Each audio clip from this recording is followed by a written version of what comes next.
It's 10:59 here on WDEV, and increasing clouds tonight with a low around 42.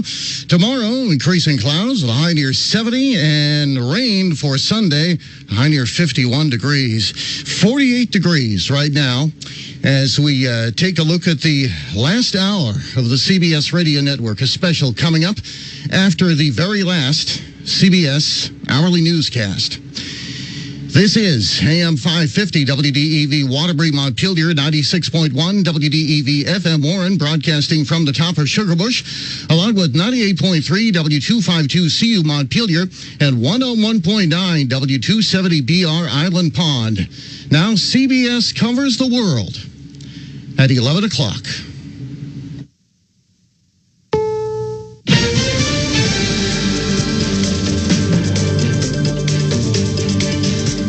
Is CBS News on the Hour with our team of reporters around the country and the world. In Los Angeles, in Chicago, in New York, in Washington, at the Kennedy Space Center, at the Foreign Desk in London, on the Champs-Élysées in Paris, Wiesbaden, Frankfurt, Weimar, Jena, and beyond. at the Vatican, In Athens, in Kyiv, in Moscow, in Jerusalem, in Amman, Jordan, in Baghdad, in Logar province, which is just south of Kabul, in Islamabad, Pakistan, in Beijing, in Seoul, Tokyo.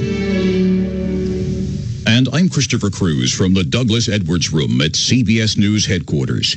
CBS News Radio has been the home of legendary journalists like Edward R. Murrow, who flew with bombers over Berlin during World War II. Berlin was a kind of orchestrated hell, a terrible symphony of light and flame.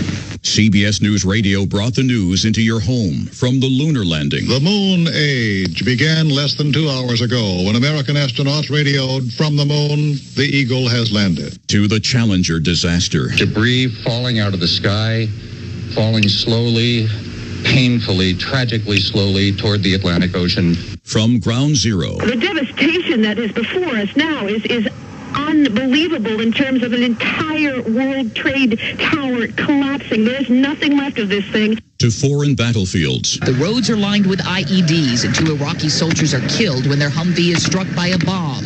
U.S. warplanes are eventually brought in to strike targets from the air. And through the pandemic. 39 lives have been lost to coronavirus at the Canterbury Rehabilitation and Healthcare Center in suburban Richmond, Virginia. It's one of the worst concentrated outbreaks nationwide. The famed CBS newsman Marvin Kalb said he always tried to be on the World News Roundup, a program started here that created the modern news format. Every time that I could do a piece for the Roundup, I felt honored. It wasn't just a job. It was a calling. Dan Rather began his career in radio. Radio was a kind of magic carpet.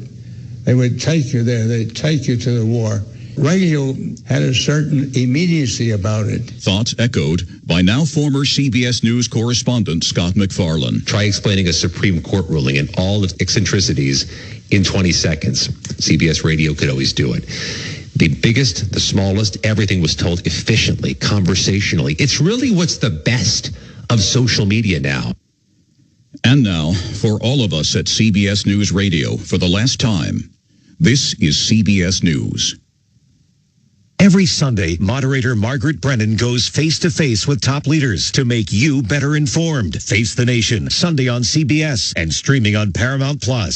We all hear the radio ads about the IRS. They tell you to be afraid, to be scared, and they try to frighten you into calling. I'm not here to do that. Tax Relief Advocates is different. TRA is here to tell you that if you owe money to the IRS, whether it's $5,000, $50,000, or $500,000, we have a solution. It doesn't matter if you're sitting in your car, at work, or with your kids. No matter where you are, call now. 800-507-9701. Don't lose hope. TRA can eliminate or reduce what you owe to the IRS. Generous programs are now available that can give you a fresh start. Our passion is taxes and helping individuals fix their IRS problems. We have over 1,000 5-star reviews on Google and an A+ with the Better Business Bureau. You don't need to be afraid of the IRS any longer. End your tax nightmare today by visiting us online at TRA.com or call 800-507-9701. That's 800-507-9701. Tax Relief Advocates. Real solutions for real people.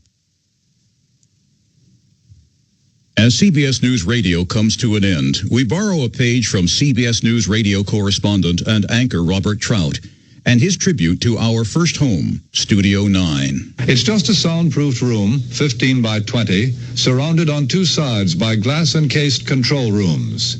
On the third, it looks out into the clutter of the CBS newsroom. It's not the handsomest radio studio, not the most modern, not lovely at all. But for those who have worked here, it has a charm all its own. We shall miss it.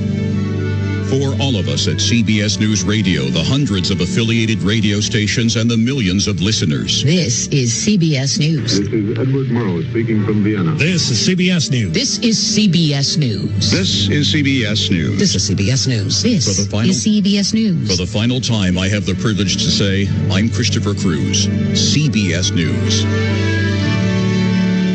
Ready or not, summer is coming, and Wayfair's Memorial Day clearance is on now. Right now through May 25th, get up to 70% off everything home at Wayfair. Plus, score amazing doorbuster deals all sale long and surprise flash deals on Memorial Day. We're talking thousands of products at every style and budget. Now is the time to save big on must-haves for your patio, backyard, and beyond. These savings won't last, so don't wait. Shop Wayfair's Memorial Day clearance now through May 25th. Wayfair, every style, every home. Straight Talk Wireless presents Pickup Truck Wisdom. Trust is earned. That's why I've stuck with Straight Talk. Same price since 2009 on Verizon's 5G network. Cause shoot, anyone can make a promise. Keeping it for years, that means something. Now plans starting at $25 a month with 4 lines. Find us at straighttalk.com and Walmart. Straight Talk Wireless. Straightforward. Always. Same price claim applies only to the base monthly price of our $45 plan from October 2009 to present. Columbia now presents a special broadcast.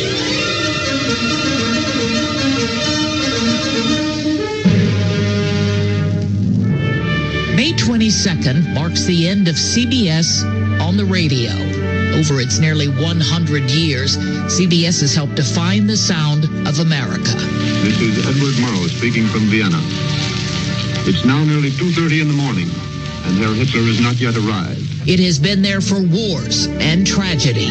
35 years of fighting in Vietnam are now ended. An airplane has hit the World Trade Center in New York City. And glories and triumphs. The moon age began less than 2 hours ago when American astronauts radioed from the moon, the Eagle has landed. For the next hour, we'll explore how CBS News Radio defined the very nature of broadcast journalism, pioneering real-time reporting that connected Americans to events unfolding around the world. In Los Angeles, in Chicago, in New York, in Washington, at the Kennedy Space Center, at the Foreign Desk in London, on the Champs-Élysées in Paris, Wiesbaden, Frankfurt, Weimar, Jena, and beyond. At the Vatican. In Athens. In Kyiv. In Moscow. In Jerusalem. in Amman, Jordan, In Baghdad. In Lobar Province, which is just south of Kabul. In Islamabad, Pakistan. in Beijing, In Seoul. in Tokyo.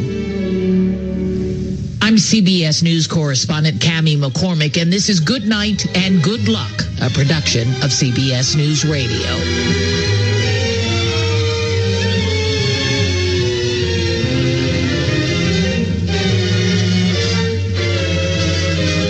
CBS did not start out as a juggernaut of media. William Paley, son of cigar company owner Sam Paley, bought 16 radio stations called United Independent Broadcasters and soon changed the name to the Columbia Broadcasting System. By 1929, the CBS network became the largest regular chain of broadcasting stations across the country. Here, Paley wishes his staff a Merry Christmas in 1929. My best wishes are with you for the coming year. And in the spirit of cheer, let me add that I will endeavor to continue it at any time. News wasn't a major part of the network at its beginnings. Entertainment was the focus with performers of the day, as showcased in this Bing Crosby excerpt from 1931. So, offering Bing Crosby in the popular song of the day, Just One More Chance.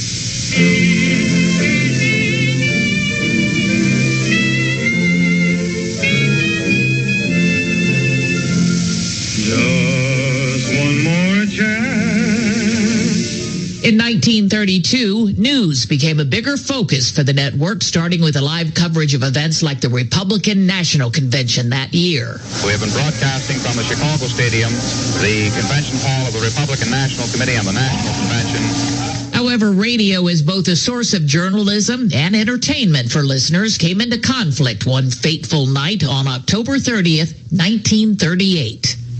Ladies and gentlemen, we interrupt our program of dance music to bring you a special bulletin from the Intercontinental Radio News. At 20 minutes before 8 Central Time, Professor Farrell of the Mount Jennings Observatory, Chicago, Illinois, reports observing several explosions of incandescent gas occurring at regular intervals on the planet Mars. If you tuned in late that night, you might have had reason for concern, but this was not a news report. Intercontinental Radio News was made up. Listeners were hearing Orson Welles' audio drama, The War of the Worlds, about a fictionalized alien invasion.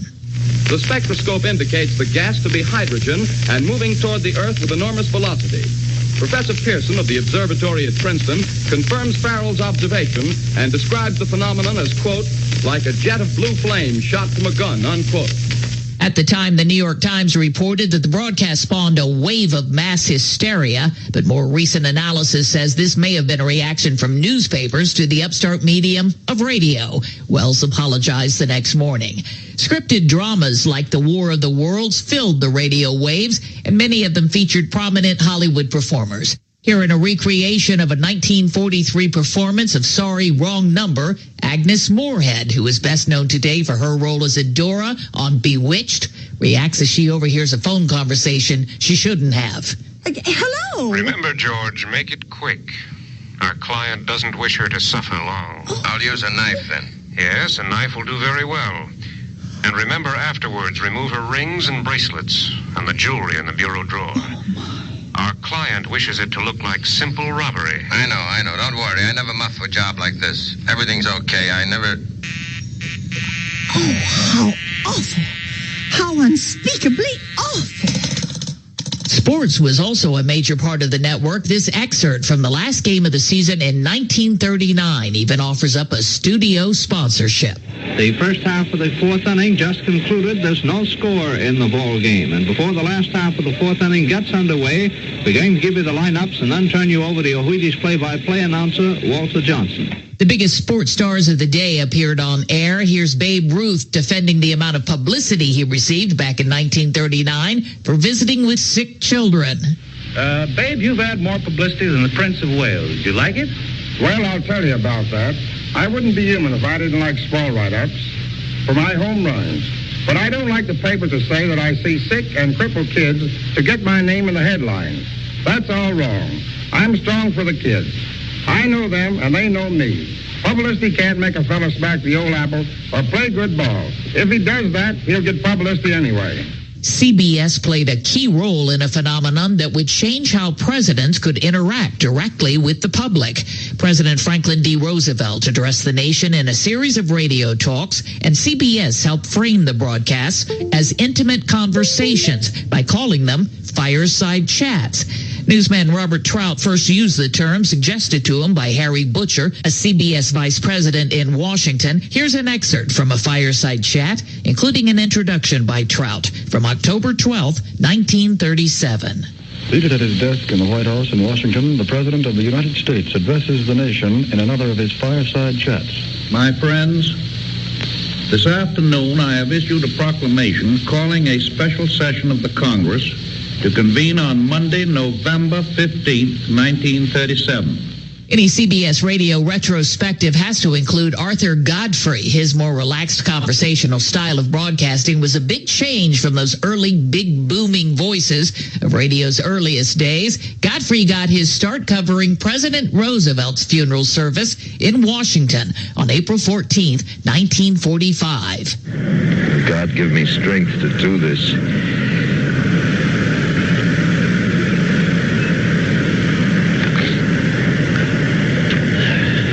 These horses. Now here's the caisson beneath us now. And there is the flag-draped coffin. His genuine strain to overcome his emotions during a time of national mourning catapulted him into radio stardom. President Roosevelt died just as World War II was nearing its end. When we come back, we will look at the man that revolutionized broadcast journalism during the war, Edward R. Murrow. It's still the best instrument through which to convey the news, this old-fashioned radio. You're listening to Good Night and Good Luck from CBS News Radio. To the big-hearted, the bold, the teachers, the growers, the builders, the change makers, we need you. We are the Peace Corps. In more than 60 countries, we go the distance to make a difference. We're volunteers, partners, communities, bringing our experience, joy, and passion to building a better world together. Are you looking for more? Then we are looking for you. Join us at peacecorps.gov. Let's talk birds. Hey, it's Anson Tibbetts. Join me and Chip from Flyaway Birding each Saturday morning at 7:35. For the birds on WDEV, with more than 3 decades of chatting up birds on the stations of Radio Vermont. We'll explore the birds making appearances in your backyard as the seasons change in Vermont. That's For the Birds, Saturday morning, 7:35 on WDEV, and also wherever you get your podcasts. I'm Tiffany. I have some tips for you on how to quit smoking like I did. First, I did some reading about it. I found a lot of great advice on how to quit smoking and picked out the ways I thought would work best for me. I started by setting a quit date. Then I threw out my ashtrays, lighters, and matches. I did other things too, like exercising more, and it worked. But I'd still get cravings, especially on long car rides. To help me with that, I put a picture of my mother in my car. She died of lung cancer from smoking cigarettes when I was only 16. Now I have a 16-year-old daughter. That picture of my mother reminds me that I don't want to miss all the things my daughter is going to do in her life, including turning 17. You can quit. For free help, call 1-800-QUIT-NOW. A message from the U.S. Department of Health and Human Services and CDC. Bad decisions limit future options. Make enough bad decisions and you will destroy your life. Listen to The Flatline with your host, Rick Hughes, every Sunday morning at 8 a.m. here on WDEV. The Flatline describes a main line of resistance in your soul built on God's Word. Join us every Sunday for 30 minutes of inspiration, motivation, and education, all without manipulation. That's The Flatline with Rick Hughes, heard here on WDEV every Sunday at 8 a.m. You're listening to Good Night and Good Luck, a special broadcast from CBS News Radio. I'm CBS News Radio correspondent Cammie McCormick. World War II changed so many things, but at CBS, it changed how news was transmitted in many ways. Instead of newspaper reporters reading their stories into a microphone, CBS journalists were on the ground reporting what was happening as it happened. I left London early morning. My assignment was a practice flight with Coastal Command bullfighters carrying rocket projectiles. We flew before the sun while formations of Allied heavy bombers crossed us, coming from the southwest. Today, Edward R. Murrow is regarded as practically the patron saint of broadcast journalism. One of the industry's most prominent awards is named in his honor. But Murrow wasn't always a newsman. He started his career as director of talks and education for CBS in 1935. And he even introduced an edition of the Saturday Night Swing Club in 1937. And so we say goodnight to Stefan Grappelli and Yango Reinhardt and their quintet of the Hot Club of France. They have been playing for you from the Bricktop Cabaret in Montmartre, Paris. This is Ed Murrow speaking and saying, swing it, America. Murrow was charged by CBS with finding experts throughout Europe who could appear on radio. Those connections proved invaluable to the network when Adolf Hitler annexed Austria on March 13th, 1938. On that date, the nation's longest-running newscast, the World News Roundup, was born. Bob Trout anchored the daily reports from New York, while Murrow reported from Europe. Tonight, the world trembles, torn by conflicting forces. Throughout this day, event has crowded upon event in tumultuous Austria. Meanwhile, the outside world, gravely shaken by the Austrian crisis, moves cautiously through a maze of diplomatic perils. This is Bob Trout speaking to you from New York, opening Columbia's shortwave transatlantic program to cover the key cities of Europe. But before switching to our first European capital, let us look once again at the latest news bulletins with swift, fresh details of a Europe in turmoil. This is Edward Murrow speaking from Vienna. It's now nearly 2:30 in the morning, and Herr Hitler has not yet arrived. No one seems to know just when he will get here, but most people expect him sometime after 10 o'clock tomorrow morning. It's of course obvious after one glance at Vienna that a tremendous reception is being prepared. The reporters who came to be known as the Murrow Boys brought America as close to the front lines as they had ever been. Here is Marvin Kalb, the last of the Murrow Boys, describing Murrow's approach. There was Murrow in London, Bill Shirer in Berlin, Eric Sevride in Paris. He had pulled together a special group, I call them scholar journalists, who understood the history of the area that they were talking about. They understood the language. They were interested in it. But in the late 1930s, the United States hadn't yet entered the war. That changed December 7th, 1941, when Japan attacked Pearl Harbor in Hawaii.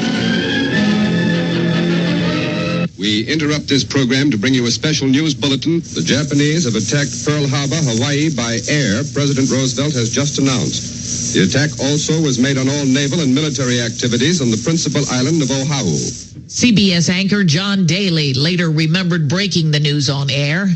I was standing out there in the newsroom, looking over the machines, waiting for any last-minute things that came in, and this Pearl Harbor announcement hit. And I came in and broke into the Philharmonic concert to announce that Pearl Harbor had been attacked. Americans continued to be riveted by Murrow's reports from the front lines. This report from the bombing raids on Berlin became one of the most well-known accounts of the war. Berlin was a kind of orchestrated hell, a terrible symphony of light and flame. It isn't a pleasant kind of warfare. The men doing it speak of it as a job. Yesterday afternoon, when the tanks were stretched out on the big map, all the way to Berlin and back again, a young pilot with old eyes said to me, "I see we're working again tonight." That's the frame of mind in which the job is being done. The job isn't pleasant. It's terribly tiring. Men die in the sky while others are roasted alive in their cellars. Berlin last night wasn't a pretty sight. In about 35 minutes, it was hit with about 3 times the amount of stuff that ever came down on London in a night-long blitz. This is a calculated, remorseless campaign of destruction. Descriptions of the brutality of war did not end there. Edward R. Murrow was the first Allied war correspondent to report from the liberation of the Buchenwald concentration camp on April 12, 1945. When I entered, men crowded around, tried to lift me to their shoulders. They were too weak. Many of them could not get out of bed. As I walked down to the end of the barracks, there was applause from the men too weak to get out of bed. It sounded like the hand clapping of babies. As we walked out into the courtyard, a man fell dead. The 2 others, they must have been over 60, were crawling towards the latrine. I saw it, but will not describe it. In another part of the camp, they showed me the children, hundreds of them. Some were only 6. One rolled up his sleeve, showed me his number. It was tattooed on his arm. D6030 it was. The others showed me their numbers. They will carry them till they die. Murrow thought some Americans might be skeptical or upset by his reporting on the horrors of concentration camps.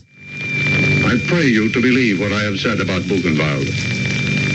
I have reported what I saw and heard, but only part of it. If I have offended you by this rather mild account of Buchenwald, I am not in the least sorry. Last of the Murrow boys, Marvin Kalb, said that Murrow always aimed to be succinct in life and on radio. Kalb recalls his visit to Murrow's office for his job interview. Behind his desk, as I recall, was a plaque on which was written, "If I had more time, I would write you a shorter letter. Cicero." By May, there was VE Day, and by August, the Japanese surrendered after the atomic bombings of Hiroshima and Nagasaki. Japan has signed the documents of surrender. In Tokyo Bay, aboard the battleship Missouri, the Japanese foreign minister put his signature to the paper ending the Second World War. This is Bob Trout in New York, switching you first to the USS Ancon. Coming up on Good Night and Good Luck, we look at CBS News Radio's coverage of the space program. He's done it.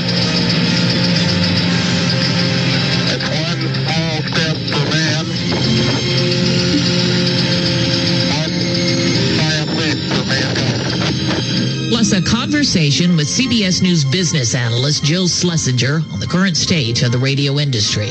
I think that radio will continue. The radio system that has been created in the United States is a lifeline, especially in many of the areas that are not well served. You're listening to Good Night and Good Luck from CBS News Radio. This is a special alert to all Americans who own a vehicle with less than 200,000 miles with an auto warranty about to expire or with no warranty coverage at all. Due to a decline in the economy, CarShield is announcing a low-cost month-to-month vehicle protection plan that is now available to the public to save any driver out-of-pocket expenses on future auto repairs. Call now to find out how you can pay almost nothing for covered auto repairs. Yes, you heard that correctly. Pay almost nothing for covered auto repairs. An open phone line has been established for all drivers to call for a free quick quote. Call 800-478-6430 now. Drivers who are covered will not have to pay for covered repairs again. This protection plan is at an all-time low. Additionally, drivers who activate this vehicle protection today will also receive free roadside assistance, free towing, and car rental options at no additional cost. Call us for your free quick quote today. 800-478-6430. That's 800-478-6430. What do you have to lose? Call 800-478-6430. Again, 800-478-6430.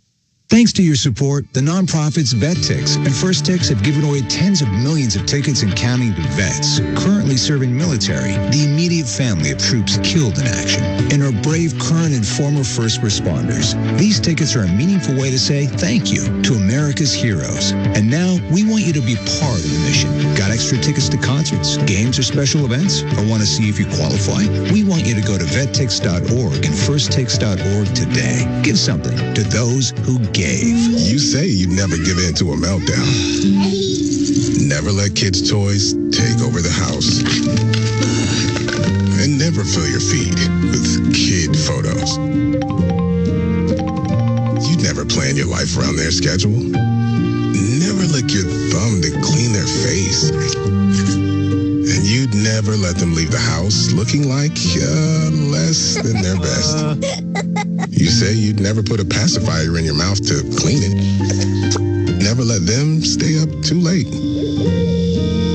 And never let them run wild through the grocery store. Clean up on aisle 6 and aisle 3. So when you say you'd never let them get into a car without you there, no, it can happen.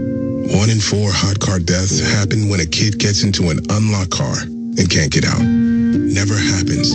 Before you leave the car, always stop, look, lock.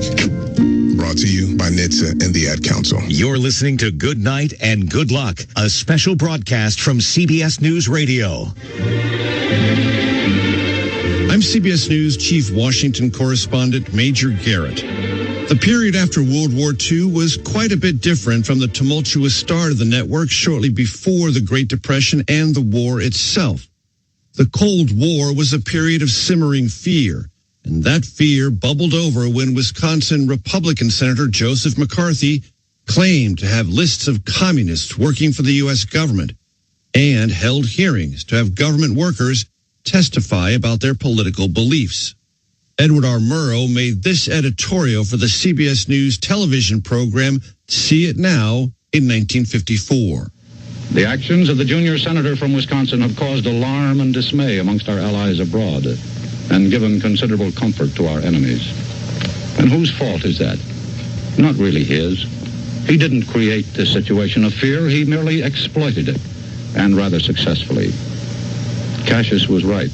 The fault, dear Brutus, is not in our stars, but in ourselves. Marvin Kalb, the last of the Murrow boys, was hired by CBS News to cover the Soviet Union in 1957. We lived in another era when radio was a major educational force. to sustain American democracy. It's terribly important. Murrow learned to value American democracy by comparing it to what it is that was happening in Germany in the late 1930s. When Murrow took on McCarthy in 1954. As the Cold War continued, one of the pivotal moments was the Cuban Missile Crisis in October of 1962. Correspondent Richard C. Hutlett received word from the United Nations as the standoff came to a close. Let's switch now to our UN correspondent, Richard C. Hutlett. United Nations are delighted, shocked, or still disbelieving at what one of them called the greatest diplomatic defeat the Soviet Union has suffered since the Cold War began. The Cubans here are not available for comment, and the Soviets are saying nothing before First Deputy Premier Veve Kuznetsov arrives in New York this evening. And then there was November 22nd, 1963. We interrupt this program for a CBS Radio Net Alert Bulletin. President Kennedy and Governor John Connally of Texas were both hit by a would-be assassin's bullet as they toured downtown Dallas in an open automobile a short while ago. CBS News Radio's Alan Jackson is believed to be one of the first to announce that the president had been shot. Before the wire services sent out word, Jackson came back on to make another announcement. Ladies and gentlemen, the President of the United States is dead. John F. Kennedy has died of the wounds received in an assassination in Dallas less than an hour ago. In 1964, Jackson reflected on what it was like to report that news. It was something like 15 or 20 minutes later before the wires came through with the announcement that the president had died. Here was another great bit of awful agony in waiting out confirmation. You were fearful of having reported the death too soon, and on the other hand, you were hoping that maybe you had been wrong after all, but yet knowing that you couldn't be. CBS News Radio was there for another major story of the 1960s, the Civil Rights Movement. The marchers are now coming out of the church again, 5 abreast, and they're being confronted by Wilson Baker, Selma's public safety director. I will not allow anyone to leave in this group as long as this group is standing here. The demonstrators are sitting down, and Baker now has his back turned to them. And Selma may be in for another long vigil. Murray Fromson, CBS News, Selma. And then there was the historic moon landing on July 20th, 1969. Direct from the CBS newsroom, here is Alan Jackson with the latest news. The moon age began less than 2 hours ago when American astronauts radioed from the moon, the Eagle has landed. Around the world, waiting crowds broke into cheers, applause, and even a few tears. However, with the success in the space program came failures. The explosion of the Challenger space shuttle in 1986. This is Christopher Glenn at the Kennedy Space Center in Florida. There is a major problem which developed just a few seconds into the flight. We could see it happen. There seemed to be some kind of an explosion aboard the rocket, and all of a sudden, all communication with the spacecraft was lost. And in 2013, the Columbia explosion. I'm Peter King, live at the Kennedy Space Center. Shuttle Columbia was supposed to be touching down here in about a minute, but we have not heard, or I should say NASA Mission Control has not heard a word from anybody aboard the shuttle. CBS News Radio was also there for the Persian Gulf War.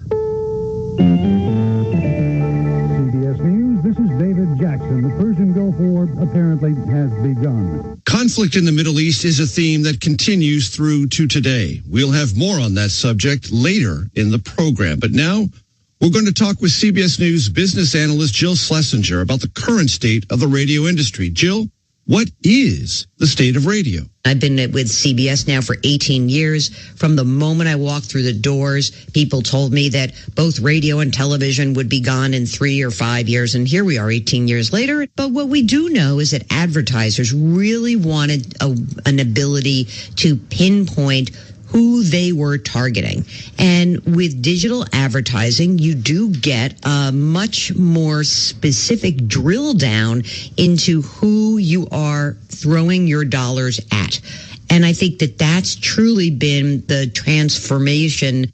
So how does radio compete in that environment? When I think about radio today, and I think about me being on, 24 different radio stations every Monday, I know that people can actually really understand the power of that medium.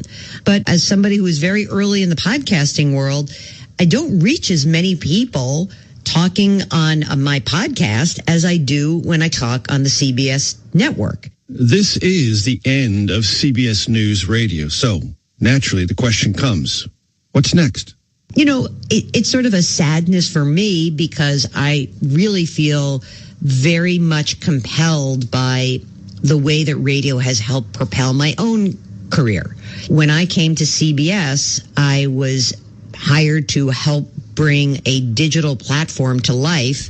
And the way that we really did that was to use terrestrial radio and linear television to kind of tell the world, hey, we've got a digital platform. And I continue to be a radio listener, consumer, and I am a huge podcast fan as well. I've long learned that don't try to predict. Up next, we look at a signature sound you've heard so many times, and then the attack that changed America forever.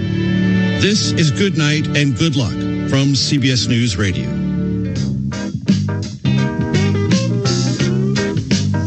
Well, the news is important, but take a break from it with the Green Mountain Getaway. It's a music podcast focusing on Americana and its various subsets like folk, bluegrass, and country, as well as many Vermont artists. Get away from the news once in a while and subscribe. Go to WDEVradio.com and click on the podcast tab for the Green Mountain Getaway. You said you'd never buy your kid candy from the checkout aisle. Or forget extra diapers. And never give in to a meltdown. You'd never lick your thumb to clean their face. Never let them have too much screen time. And never bribe them for just one more bite. You say you'd never let them out in public without their hair brushed. Never, ever become a minivan mom. And you'd never give them your phone for a quiet dinner. Calling, boss, work phone. So when you say you'd never leave your child in a hot car, no, it can happen. Cars get hot fast, and kids can be at risk in temperatures as low as 60 degrees Fahrenheit. Never happens. Before you leave the car, always stop, look, lock. Brought to you by NHTSA and the Ad Council. Let's talk birds. Hey, it's Anson Tibbetts. Join me and Chip from Flyaway Birding each Saturday morning at 7:35. For the Birds on WDEV, with more than 3 decades of chatting up birds on the stations of Radio Vermont. We'll explore the birds making appearances in your backyard as the seasons change in Vermont. That's For the Birds, Saturday morning, 7:35 on WDEV, and also wherever you get your podcasts. August was born 3 pounds, 9.8 ounces. When I first saw him, it was a whole range of emotions. There's stuff I still want to do. Being a young dad, it's not giving up. It's shifting. I looked through his eyes. I can envision the whole future with him already. To throw the first football to him, give him ice cream for the first time. My life is now devoted to his life. Through all of fatherhood's firsts, never stop being a dad. Visit fatherhood.gov to hear more. Brought to you by the U.S. Department of Health and Human Services and the Ad Council. CBS News Special Report. After 99 years, CBS News Radio is going off the air tonight. For this final newscast, the news anchors you've been listening to for years wanted to say goodbye. The longtime anchor of the CBS World News Roundup, Steve Kathan. We are saying farewell this morning. America's longest-running newscast signs off for the last time. Washington correspondent Allison Keyes. I want to shout out my colleagues from Steve Kathan to Deborah Rodriguez to Cammie McCormick, Stacy Lynn, Linda Kenyon, Jim Krasula, and so many others who have given their hearts to this company and to the news. Thanks to our copy editors, desk associates, tape ops, and also our amazing engineers and IT folk. Morning anchor Deborah Rodriguez agrees. My gratitude to each and every one of you. And for one last time, this is CBS News Radio. And Edward R. Murrow. Good night and good luck. CBS News Special Report. I'm Christopher Cruz. Bob Welch here at our Radio Vermont studios, and we will take you back to Good Night and Good Luck from the CBS Radio Network in a couple of minutes. Dustin Gervais at the network passed along this name of people who work behind the scenes that we want to thank here. They are Kathleen Biggins, Jennifer Clark, Patricia Corrigan, Bob Costantini, Goche Giacomoni, Jasmine Gonzalez, Gloria Chapa, Cooper Lawrence, Arlene Levy, Kelsey Miner, Stephan Olivia, Margaret Pecknick, Earl Peterson, Spencer Rain, Beth Reardon, David Shapiro, Lucy Taus, Todd Weiss, and Dwayne Tollison. Engineers, Roger Andres, Sarah Fishman, Mitch Glider, and Jack Horowitz. And Amy Bolton, our affiliate liaison, who kept us on the loop with everything, right on down to the last days here. Along with the anchors, the voices that you hear, Vicki Barker, Heather Bosch, Christopher Cruz, Wendy Gillette, Steve Kathan, Jennifer Kuiper, Linda Kenyon, Allison Keyes, Peter King, Jim Krasula, Stacy Lynn, Cammie McCormick, Deborah Rodriguez, Michael Toscano, and Michael Wallace. And before I go, I want to mention a story. A fellow by the name of Craig Swagler, who was in charge of the entire show, welcomed me into his office and gave me an hour of his time 9 years ago. Thank you, sir. I know you were a busy guy, and you still are. Now back to Good Night and Good Luck from CBS and WDEV. You're listening to Good Night and Good Luck, a special broadcast from CBS News Radio.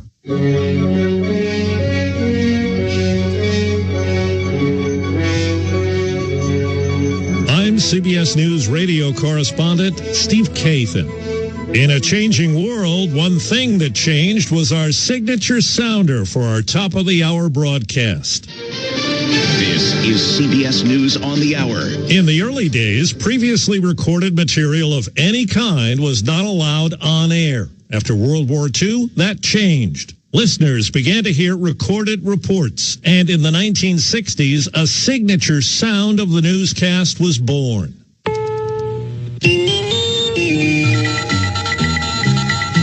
The first significant change came in the early 80s. Take a listen. Can you hear the difference? As we entered the 21st century, the sounder underwent a major overhaul, and not without some controversy. It was a more modern sound. The last change, a little more subtle, came about a dozen years ago. But there's one thing that never changed. That little chime, here we call it the bong, that means it's time for news. And when breaking news came and you needed someone to rely on with in-depth coverage and round-the-clock reporting, CBS News Radio was there when it mattered most. I'm Dan Raviv. An airplane has hit the World Trade Center in New York City. There aren't many details at this time, but the World Trade Center, the Twin Towers, you'll recall, are about 110 stories tall. It appears that an airplane has hit the building somewhere around the 85th floor. There's a lot of smoke coming out of one of the Twin Towers of the World Trade Center. This is in the what's called the lower part of Manhattan, the southern part of the island of Manhattan. WCBS Radio's Tom Kaminsky reported this from his helicopter to the network. Most of the smoke is billowing up now to the south side of tower number 1, so it's a little bit difficult to determine exactly the impact point. I can tell you that whatever internal sprinkler system there is at the World Trade Center has certainly been activated, because the smoke that we can see at the impact point is still very dark, but the smoke toward the top 10 to 15 floors of tower number 1, that smoke is now white, and a lot of windows have been blown out on all 4 sides from about 15 to 20 stories up on tower number 1. But certainly that smoke is now white in nature. So there are fire crews just screaming into this area from every conceivable direction. Not only were the Twin Towers hit, but soon after that report, the Pentagon was struck. And a plane intended for the U.S. Capitol was brought down by passengers in Shanksville, Pennsylvania. The 9/11 attacks led to military action in both Afghanistan and Iraq. Shortly after it was announced that U.S. forces had captured former Iraqi dictator Saddam Hussein in December of 2003, CBS Radio News correspondent Mark Knoller filed this report from the White House. First word that Saddam may have been captured reached President Bush yesterday afternoon at Camp David in a phone call from Defense Secretary Rumsfeld. Mr. Bush was back at the White House early this morning when he was informed a little after 5 a.m. that the information was firm. Saddam was in custody. And then, in the dead of night in Afghanistan on May 2nd, 2011, the evening of the 1st here in the U.S., there was news of Osama bin Laden. This is a CBS News special report. I'm Harley Carnes. CBS News has learned Osama bin Laden is dead. This is a headline we have waited a long time to be able to report, and we get the information from Stephen Hadley, the former national security advisor to President Bush, who has just told CBS News by telephone that he has it authoritatively, this is a quote, from the White House, that bin Laden has been killed. On the home front, CBS News Radio was on the ground in New Orleans as Hurricane Katrina devastated the region.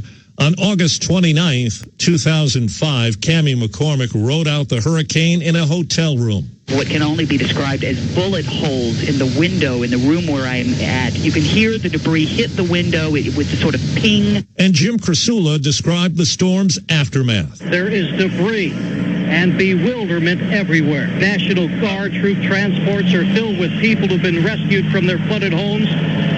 Military and rescue helicopters are buzzing overhead. Out-of-town visitors hauling suitcases or walking down the normally busy streets. We've covered many storms over our long history, but nothing quite like Hurricane Katrina, with nearly 1,400 deaths, more than 1 million people displaced, and tens of billions of dollars in damage across the Gulf Coast. Coverage of natural disasters didn't end at U.S. borders. Lucy Kraft in Tokyo felt her own walls shaking during the aftershocks of an 8.9 earthquake that would send a tidal wave over the Fukushima nuclear power plant. The room is just shaking mildly now. It was shaking quite heavily before, but I can still hear the walls creaking. The TV announcers said to please remain calm and stay away from any falling objects. Of course, these days, you go to put your books back on the shelf and you don't know when they're going to fall off again. And Peter King was at the scene of the massive Haiti earthquake that CBS News estimates killed more than 300,000 people. 6 very wide, very deep holes dug out by a backhoe to be mass graves. And in front of me, a garbage truck that is picked up not just trash, but bodies as well. And just dropping to the ground, the body of a woman. She looks like she might not have been more than perhaps in her mid-20s, filled with blood, wrapped in a blood-stained sheet and clothing. It is one of the most horrible sights a human being can possibly witness happening to another human being. Next, we look back at the impact of COVID-19, both around the country and at our own network. A milestone today in the worldwide spread of the coronavirus. COVID-19 can be characterized as a pandemic.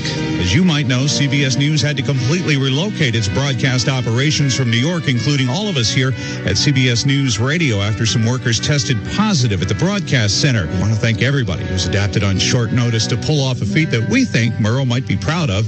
And we'll talk with the last of the Murrow boys, Marvin Kelm, on the enduring legacy of CBS News Radio.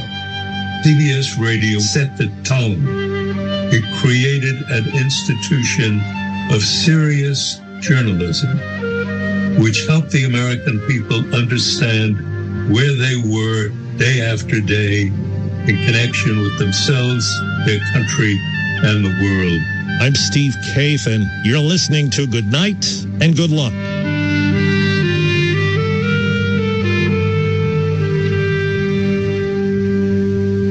My neighbor invited me to a Wounded Warrior Project event. I didn't know what to expect, but it felt like everyone understood me. We got each other. So I got more involved. I joined support groups with other women warriors, and it helped me realize a new purpose in my life. Through our hands-on programs, supportive community, and ongoing advocacy, we help post-9/11 veterans realize what's possible. Learn more at woundedwarriorproject.org/possible. When a child in your life requires intensive care, their health fragile, their condition complex, certified acute care pediatric and neonatal nurse practitioners will give you the information and support you need to make the best decisions for your child while providing the critical care your child needs. With advanced specialized education, these nurse practitioners are trained to diagnose and manage serious life-threatening conditions and complex emergencies. They're dedicated to caring for the sickest infants and children. They are trained to make a difference. When life hands you its worst, certified acute care pediatric and neonatal nurse practitioners are at their best. Trained to be different. Critically ill children benefit from their knowledge. Learn why at certifiednurses.org. This is Jeff Fuller, pastor at Living Hope Wesleyan Church. Join us Sunday mornings from 6 until 8 for the Living Hope Wesleyan Sunday radio worship as we talk about Jesus, relevant truth and encouragement for the soul. Start your week with great nourishment of what it means to know Jesus, to know his love, to know that he is for you, and because he is for you, we are as well. Living Hope Wesleyan Sunday radio worship, Sunday mornings, 6 o'clock on WDEV FM and AM. Well, the news is important, but take a break from it with the Green Mountain Getaway. It's a music podcast focusing on Americana and its various subsets like folk, bluegrass, and country, as well as many Vermont artists. Get away from the news once in a while and subscribe. Go to WDEVradio.com and click on the podcast tab for the Green Mountain Getaway. You're listening to Good Night and Good Luck, a special broadcast from CBS News Radio. I'm CBS News Radio correspondent Steve Kathan. When the coronavirus pandemic spread, the entire world was impacted. At CBS News Radio, our New York City headquarters was locked down, but that didn't mean we'd stop broadcasting. As you might know, CBS News had to completely relocate its broadcast operations from New York, including all of us here at CBS News Radio, after some workers tested positive at the broadcast center. Working on short notice, anchors, editors, and other staff jumped trains and cars to get here to D.C., where today's broadcasts have gone off with a few hitches, but hopefully unnoticed by you, our listeners. We want to thank everybody who's adapted on short notice to pull off a feat that we think Murrow might be proud of. Like so many others, many of my CBS News Radio colleagues are working from home. For the last week, I have been telecommuting. Now, I can't believe I'm going to say this, but I kind of miss the MTA. At least she gets to see her cat. We assembled over a dozen home studios and broadcast about 2 years, fully remote. Even today, more than a third of our broadcasts are done from home studios. I'm Jim Shenevy in Putnam County, New York. Peter King, CBS News Orlando. I'm Steve Kathan in northern New Jersey. Deborah Rodriguez, CBS News in upstate New York.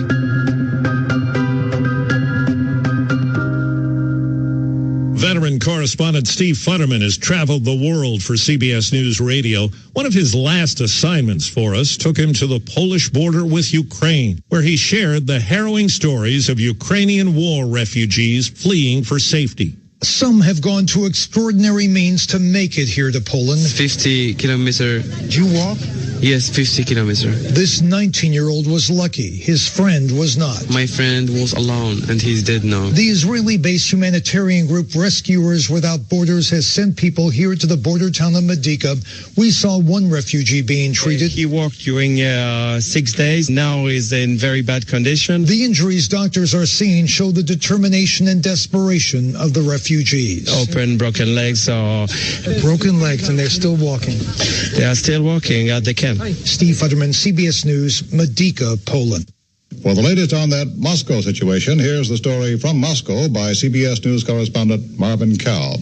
The last official Murrow boy, Marvin Kalb, was hired by Murrow in 1957 to become the Moscow bureau chief. Western diplomats believe that the Khrushchev proposal today of withdrawing offensive weapons from... I recently spoke with him about his life, Ed Murrow, and the legacy of CBS News Radio. Marvin, what's your feeling about how things have changed, the progression from radio to television and now to the internet? It has changed and put us in an unsteady, but at the same time promising territory. I cannot simply dismiss the new technology as something introducing us only to uncertainty, not only politically, but economically. There has to be, in the new technology, some kernel of excitement and creativity, and something at the end of the day that helps the American people understand what's going on in their country and in the world. However, while I do entertain that modest bit of optimism about the future, I must state my deepest concern about what has happened to American media. The kinds of stories that are run on major news broadcasts on occasion simply shock me because they are not serious. They're not an attempt to uncover something new. It's kind of scoops, but they're not really scoops. They're sort of something, if you waited an hour, you would have gotten anyway. My concern is that with the new technology, we have introduced uncertainty into our economics and into our politics.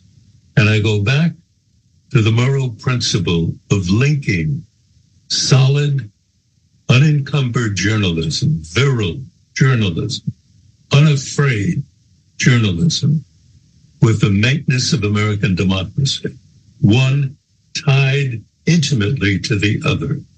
And Murrow sort of very much put that in my mind, I think in the minds of most of the reporters who worked at CBS, and we did have a feeling we were doing something special. Marvin, at this point, I guess it's important to sort of encapsulate how CBS Radio News should be remembered. CBS Radio News, in my opinion, ought to be remembered as the institution born in the early days of what became the Depression in the United States, followed so quickly by World War II and then a series of wars. And for me, CBS Radio will always be remembered as not only my professional birthplace, that's unimportant. What is important is that it set the tone. It created an institution of serious journalism, which helped the American people understand where they were day after day in connection with themselves, their country, and the world.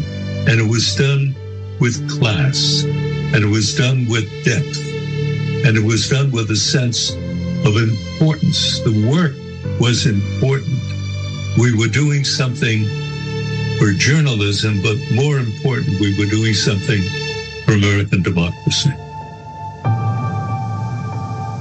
Wise words from Marvin Kalb. And so, as we say our final goodbye, it seemed fitting to share these thoughts from the first host of the CBS World News Roundup, Robert Trout. Here he is in 1964, reflecting on the shutdown of one of the original CBS broadcast facilities, Studio 9 on Madison Avenue. Now that we have come to the end of our look backward, one point stands out. How much of the history of 3 decades went through this studio? How little of it we have been able to bring back in this space of time.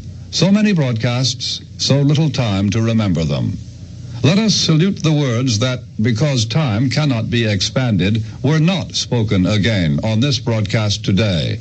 As the electric current dies and the microphones grow cold, as the lights are switched off. As the lights are switched off and our microphones go cold for the last time for CBS on the radio, we leave you with the words of Edward R. Murrow. Good night and good luck. Good Night and Good Luck is a production of CBS News Radio. Dustin Gervais is the executive producer. Jamie Benson is the creative producer. This program was presented by Cammie McCormick, Major Garrett, and Steve Kathan.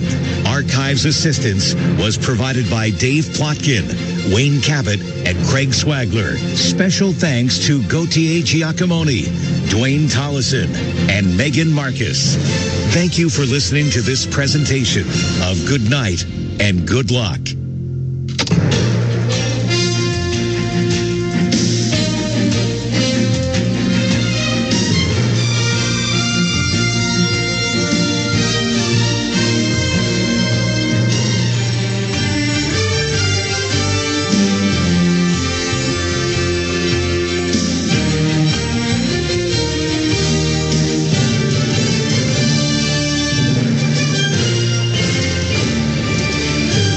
.1 WDEV FM Warren, FM 96.5 in Barrie, FM 98.3 in Montpelier, and AM 550 WDEV Waterbury, Montpelier.